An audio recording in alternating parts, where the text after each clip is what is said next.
Mi nombre es Tomás Muñoz, nací en el Cauca, en un pueblito o en una vereda del Cauca llamada El Hato, frente al volcán Sotará. Y digamos que la vida mía en los primeros años fue completamente feliz. Tenía un pedacito de bosque, chiquitito, pero era un bosque. No teníamos luz eléctrica, no había esas comodidades o incomodidades que tenemos ahora. Entonces vivíamos una vida muy del campo y eso nos permitió disfrutar de todo lo que nos daba la naturaleza. Y ya en 1976 mi papá y mi mamá pues deciden vender la finca en el Cauca y se vienen aquí al valle, en este caso al corregimiento de La Leonera.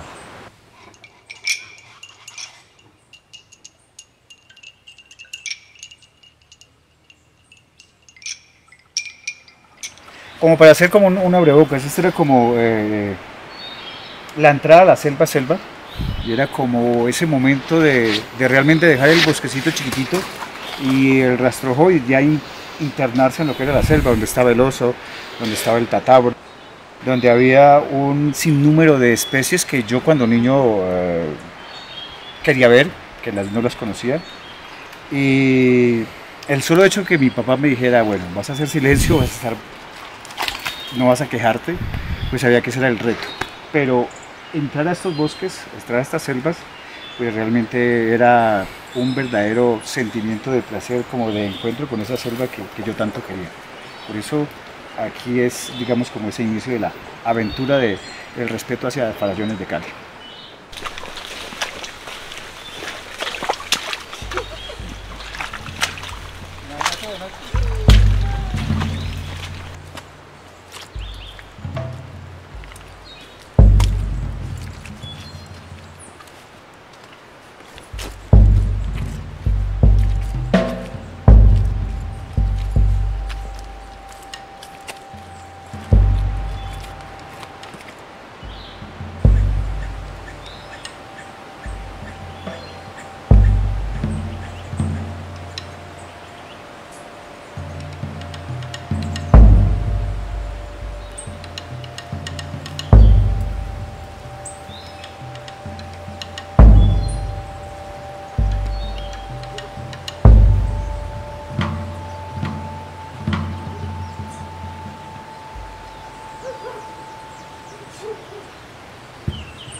Dentro del mito, dentro de la leyenda, dentro de las historias que se cuentan de los bosques, pues sobre todo a los cazadores les ocurría que de un momento a otro el bosque comenzaba a sacudirse, ruidos muy fuertes, vientos huracanados, que pareciese que pues estaba llegando el fin del mundo.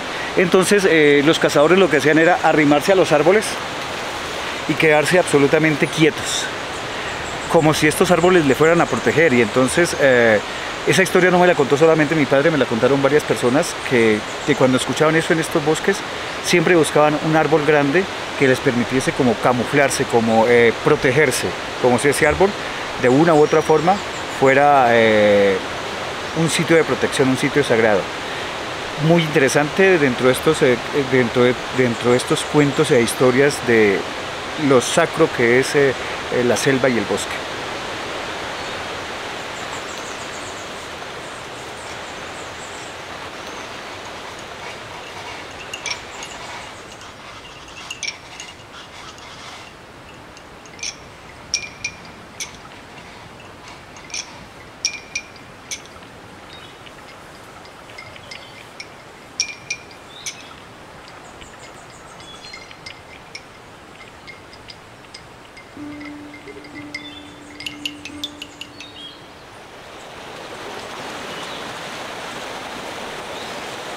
Mi padre me contaba que una vez en el Monte del Secreto estaba de cacería y para más ñapa un Viernes Santo. Y en medio de la montaña, en medio del bosque, ya serían como la 1 o 2 de la tarde, inclusive ya estaba de regreso a casa, cuando de pronto de un pequeño montículo rocoso que había en el lugar surgió una mujer. Él me dice que no era fea, que era una mujer de unos 45, 50 años, de cabellos muy largos, pero trenzados con musgos, hojas y flores. Y él la reconoció como la Turumama. La Turumama creo que es una palabra quechua que significaría como la madre monte. Entonces él se asustó muchísimo y ni siquiera se atrevió pues a mirarla por segunda vez, sino que salió corriendo. Y llegó a la casa más muerto que vivo y le contó a mi abuela que había visto una mujer con cabellos de musgos y de flores y de hojas, y que realmente él se había asustado muchísimo.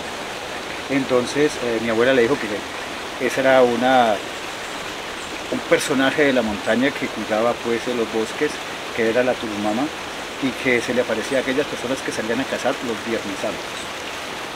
Mi padre me contaba esa historia y sabía que era una historia real porque él siempre me llevaba a ese sitio, me mostraba el lugar, me mostraba el montículo y me decía: aquí fue donde salió la Turumama, aquí fue donde yo vi a esa mujer.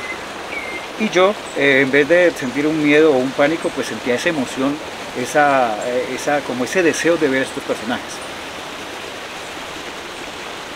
Tanto así que los sábados o los domingos, cuando ya conocía estos bosques, pues me iba absolutamente solo a buscarla y siempre llegaba al mismo sitio.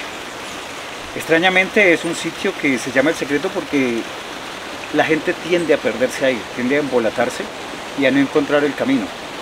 Entonces pues yo tomaba mis precauciones y no me metía demasiado al monte, pero en mis años de búsqueda pues no la encontré.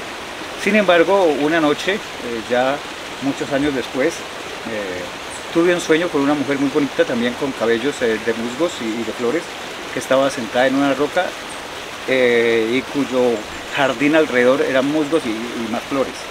Entonces eso inspiró como para que comenzara a crear un cuento que me permitiera traer a mis estudiantes y contarles historias, mitos y leyendas, pues para salirnos de esa clase tan aburridora que era ciencias sociales. Hay muchas más historias, muchos más cuentos, pero este es uno de los que es más repetitivo, al igual que el personaje del Moán que alguna vez vi en el río Pichimbé.